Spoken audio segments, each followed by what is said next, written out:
Continuing a topic that we already started to look into yesterday, which is Maze of Millennia. The early influencer openings have happened yesterday, and we know a lot of the things that we were uncertain about. We have confirmation of something that we were all expecting, and that's Bonfire being an ultra rare and Transaction Rollback being an ultra rare. That is to no one's surprise. One thing that was a very pleasant surprise, though, was the fact that we have a Triple Tactics Thrust reprint confirmed in Maze of Millennia. Gonna be an ultra rare. The first thing that I want to say is that even though I am a big fan of the fact that they are reprinting Thrust, the card is not going to be cheap because of this, but it's going to be much cheaper than beforehand, so I like that. However, there's 11 total ultra rares in this pack. A bunch of them are not looking that great. You get 3 ultras from a box. Chances that you just get none of the good ones are actually not too low. I mean, okay, Bonfire, Transaction Rollback, and Thrust are not only good, they are amazing, right? I would classify everything else as mid at best. Like, even if a card is playable, the Buzz King is a playable card. I think this thing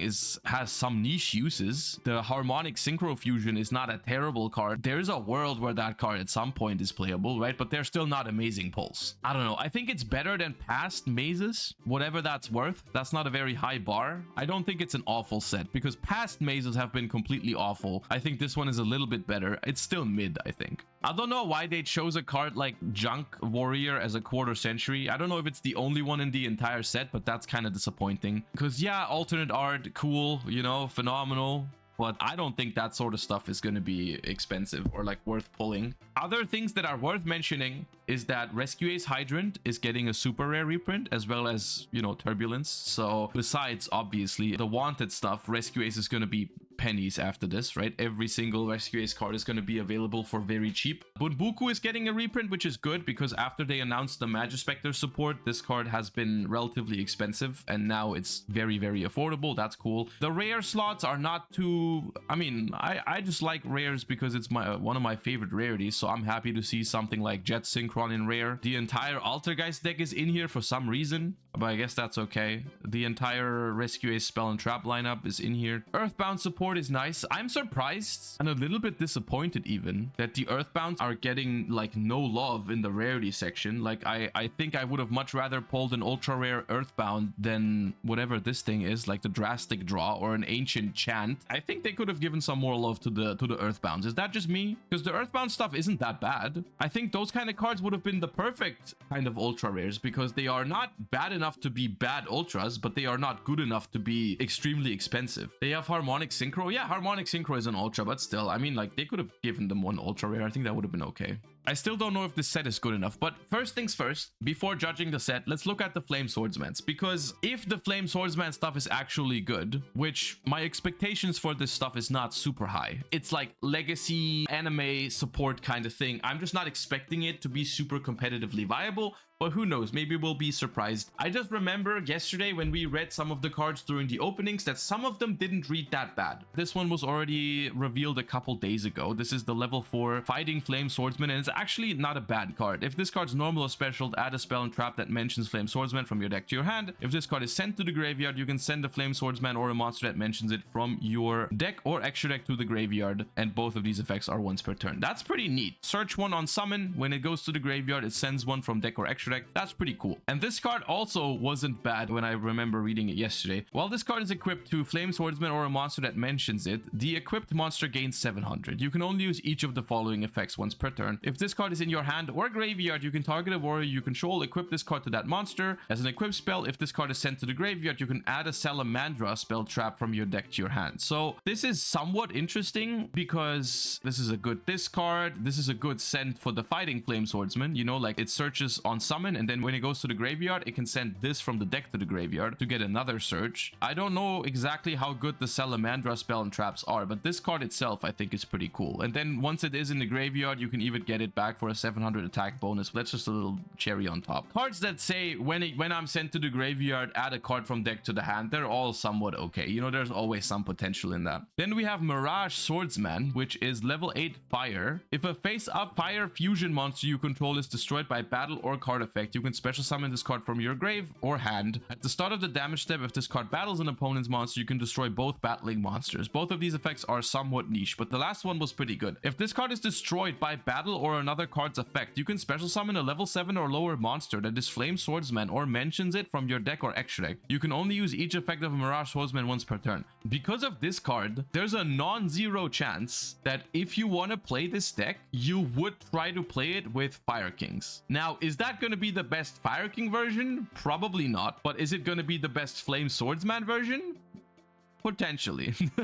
There's certainly a line here, right? If you go Fire King Island, destroy this thing in your hand, you search Garunix. So Garunix triggers in hand, this triggers in the graveyard. So Garunix summons itself from hand, this thing summons the Fighting Flame Swordsman from your deck. Fighting Flame Swordsman searches whatever spell and trap, I don't know exactly what the targets are, and then Garunix destroys another one from the deck. You can go from there, right? We can start cooking. That's a powerful 2-card combo that can probably lead to some pretty interesting things. And I think, honestly, that this was done on purpose to be synergistic with Fire Kings, because it's the year of the Fire King decks, honestly. I think this is intended this way. Ultimate Flame Swordsman. Level 8 Fire Fusion out of Flame Swordsman and Fighting Flame Dragon. Now, Fighting Flame Dragon is the other fusion that we already know about. You can target a monster your opponent controls, destroy it, and if you do, inflict 500 damage to your opponent. This is a quick effect if this card is equipped with an equipped card. At the start of the damage step, if this card battles, you can double this card's attack until the end of this turn, but if you do, destroy it during the end phase of this turn. You can only use each effect of Ultimate Flame Swordsman once per turn. I think this is going to be the game plan going second if you're playing a Flame Swordsman deck. You just make this thing incredibly big, right? It doubles this card's attack, which is not original attack or anything like that. You know, there's a couple cards in the deck that give them plus 700. It's just like gonna be 4200 attack, 4900 attack, and then you double its attack, so it goes to like 9800 or some shit like that, which I don't know if it's gonna be good or anything, but this is probably the plan. And then we had this dude, Fighting Flame Dragon, just as a reminder, was 1 dragon plus a fire warrior, except during the damage step quick effect, you can target a warrior fusion monster you controlled, equip this card from your field or graveyard to that monster as an equip spell. You can only use this effect once per turn. While this card is equipped, it gains 700 and can make a second attack during each battle phase. Okay, here we go, right? This is the fusion material for this dude, right? So if you manage to summon this dude by sending this to the graveyard, you can then equip it to Ultimate Flame Swordsman, which already pumps it up to 3500 and it can attack twice. Then you double it to 7000 and then it attacks twice and it can pop a monster to inflict 500 damage. So it's 14,500 damage and it destroys a monster. So this is kind of the plan, right? Then we have Flame Swords Realm. Your opponent cannot activate cards or effects when you normal summon a fire warrior monster. I suppose this would protect your Fighting Flame Swordsman from Ash or Imperm when you normal summon it. That's kind of neat. Once per turn, you can send a monster from your hand or face up field to the graveyard, special summon a Flame Swordsman from your extra deck. This is treated as a fusion summon. Once per turn, when a monster declares an attack, you can target a warrior you control. Until the end of this turn, it loses exactly 1000 attack, but all other monsters you currently control gain 1000. So it makes it relatively easy for you to get the fusion requirement. This requires the original Flame Swordsman. You know, that's not something you're ever gonna hard summon, so we need ways to somehow get it out if we want to summon Ultimate Flame Swordsman. So I guess this card might end up being necessary, but I will still say this card I don't think is that good. Here we have Salamandra Fusion, which is an equip spell. Equip only to a fire warrior monster. It gains 700 attack. If the equipped monster would be destroyed by battle or card effect, you can destroy this card instead. While this card is equipped to a fusion monster you control, you can send this card and the equipped monster to the graveyard, and if you do, special summon a Flame Swordsman or 1 fusion monster that mentions it from the extra deck. Treat it as a fusion summon. You can only use this effect of Salamander Fusion once per turn. Oh, so this just summons Ultimate Flame Swordsman if you can equip it to a fusion monster. You just skip all the other steps. Somewhat interesting, I suppose. The thing is, let's say the easiest way to do it, I'm cheating out a Flame Swordsman via this card. Then I equip Salamandra Fusion to it, send it to the graveyard to summon the big Flame Swordsman, the Ultimate Flame Swordsman. The thing that's missing is that I don't have the Fighting Flame Dragon in the graveyard, right? And if I don't have the Fighting Flame Dragon in the graveyard, this thing actually doesn't even kill the opponent. So, I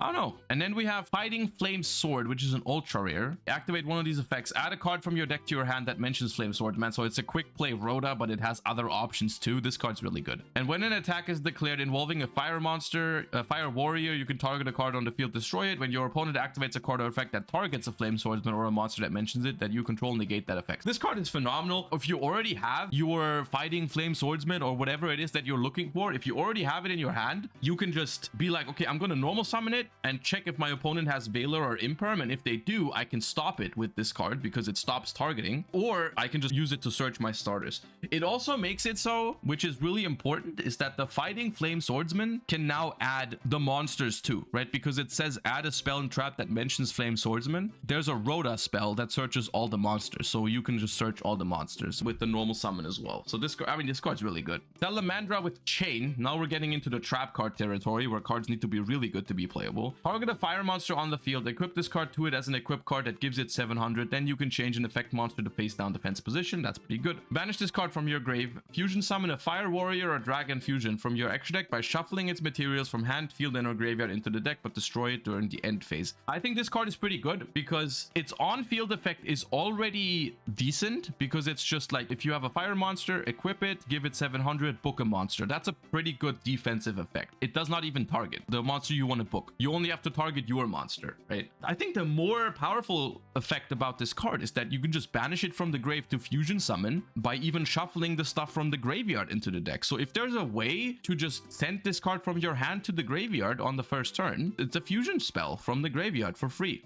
which is neat. Flame Swords Dance. If a monster is special summon a level 7 or lower fusion monster from your extra deck that is Flame Swordsman or mentions it, then you can change one face-up monster on the field to face down defense position. During your opponent's battle phase, you can banish this card from your grave and tribute one face down defense position monster. Special summon a Flame Swordsman or a monster that mentions it from your deck or extra deck. This card I don't think is as good. A lot of this is made for going second, and then they give me a trap card and they tell me, hey, yo, play this trap card. And I'm like, okay, I can see playing this trap card because even if I go first, I can maybe find a way to send it to the graveyard and fuse with it, or like going second, right? If I discard it somehow, I can use it to fuse and OTK my opponent. If I go second and I draw this card, I have no real use for this card going second. So I think if anything, you're gonna play Salamandra with Chain in this deck. Even though it's not a terrible card, I don't really see myself using this. And that's it. And I will say, I think that these cards are not bad. For an anime support, I think this is better than what I expected. Now, is that gonna be competitively viable? I'm kind of doubting it. I kind of don't see exactly what you're trying to do with it. Maybe some Fire King brew has some potential, because I'm gonna be honest with you, I have no idea how you're gonna make good use of this card's effect without pairing it with Fire King Island. So maybe you can cook something up with Fire King Swordsman. The kind of thing that I like about Ultimate Flame Swordsman is that it's clearly meant to be a going second OTK machine, but it does have this quick effect to pop a monster when it has an equip card equipped to it. That makes it so that I can go first with this deck. If you can set up Ultimate Flame Swordsman and the trap card, that's a pop and a book. That's not too bad, right? That's more than a lot of other going second OTK decks even have as a plan for going first, right? Zodiac level of cope going first. I mean, you're not gonna play this deck alone. That's what I'm trying to say, right? Maybe if you play like a Fire King Flame Swordsman brew, it has some synergies. Maybe you can set up a Gearfried. Maybe you can play Renaud, Sinful Spoil package with Renaud. There's ways I could see myself using these cards. That's what I want to note. If there was ever a time they could have released these sort of cards for a fire-based archetype and have even the slightest chance of them seeing play, it was this exact moment in time, right? Year of the Fire, huge fire support is coming up. This is the moment where these cards have the slightest bit of potential, even if it is small, because I think the chance that these cards end up being better than the other fire decks is small. But I think a Fire King Flame Swordsman brew, at least in my head, is worth exploring with if you're a fan of these cards. I think you're gonna be fine at like local level at the very minimum with that kind of stuff.